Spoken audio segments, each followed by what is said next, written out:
அண்ணாவும் ராஜாஜியும் இருந்து சட்டமன்றத்தில் நாதாரி தலைவர்கள் எல்லாம் இன்றைக்கு முதலமைச்சராக அறிவிங்க. கூட்டணி இனிமேல் யாரோடும் இல்லை. திமுக தனித்து திமுக பயிர்களுக்கு எத்தனை தடவை சொன்னாலும் அறிவே வர மாட்டேங்குது. கொஞ்சமாவது மேடை நாகரிகத்தோட வார்த்தைகளை பார்த்து பேசுறானா? ஏன்டா இப்படி கதறீங்க, ஒப்பாரி வைக்கிறீங்க? எதுக்கு இப்படி ஒரு முதலமைச்சர் என்ற அந்த ஒரு மரியாதை இல்லையா? நீங்க தனிப்பட்ட விஜய் அப்படின்றவருக்கு மரியாதை கொடுக்க வேண்டாம். பட் இந்த தமிழ்நாட்டு முதல்வர் அதுக்கு கூட ராஜாஜியும் அண்ணாவும் உட்கார்ந்த சீட்ல இன்னைக்கு நாதாரி முதல்வர்கள் உட்கார்றாங்க. இப்போ இப்படி யோசிச்சு பாப்போமே, டிஎம்கேவை திருப்பி ஜெயிச்சு வந்து முதலமைச்சரா ஸ்டாலின் உட்கார இல்ல, நாங்க எல்லாரும் திரும்ப இந்த நாதாரி முதலமைச்சர்களே உட்காராங்கன்னு சொன்னா நல்லா இருக்குமா? முதலமைச்சருக்கு ஒரு மரியாதை இல்லையா? பதவிக்குன்னு ஒரு மரியாதை இல்லையா? நீங்க எல்லாம் ஒரு உயர் பதவியில இருந்துட்டு தானே உட்கார்ந்துருக்கீங்க. அசிங்கமா இல்ல உங்களுக்கு? எத்தனை தடவை இந்த மாதிரி பேசுவீங்க? எத்தனை தடவை எல்லாரும் நாங்கெல்லாம் கழுவி ஊத்துவோம்?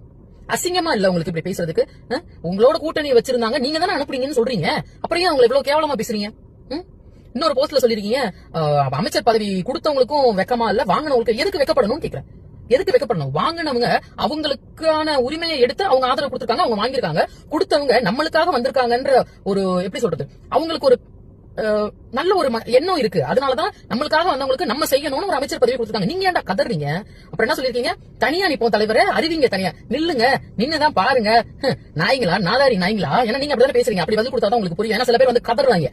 நீங்க வந்து சில பேர்லாம் என்ன சொன்னா, முதலமைச்சர் கருணாநிதி அவர்கள் எழுதின புத்தகங்களை படிக்க வெண்ணைகளை நான் ஏன்டா நடுராத்துல சுடுகாட்டுக்கு போகணும் அப்படின்ற மாதிரி நான் ஏன்டா படிக்கணும்? ஏன்னா அவங்கள தான் கல்வி ஊத்திக்கிட்டு இருக்கேன்னா அவங்க ஆட்சி தான் எங்களுக்கு பிடிக்கலன்ற அவர் புத்தகத்தை வேற என்ன படிக்க சொல்றான். நாய்ங்களா? எனக்கு ஒண்ணும் புரியல. இவங்க கான்செப்ட் என்னன்னே எனக்கு புரியல. நீங்க தனியா நில்லுங்கடா. இந்த உள்ளாட்சி தேர்தல எந்த ஒரு துணையும் இல்லாம, நீங்க இந்த சொன்னீங்கல்ல அமைப்புகள்லாம், அந்த அமைப்புகள் எதுவுமே இல்லாம தனியா மட்டும் நின்னு உள்ளாட்சி தேர்தல்ல சீட்டு வாங்கி காட்டுங்கடா. நாங்க பாக்குறோம். சீட்டு வாங்கி காட்டணும். ராஜா, சீட்டு வாங்கி காட்டுங்க. நாதாரிங்களா?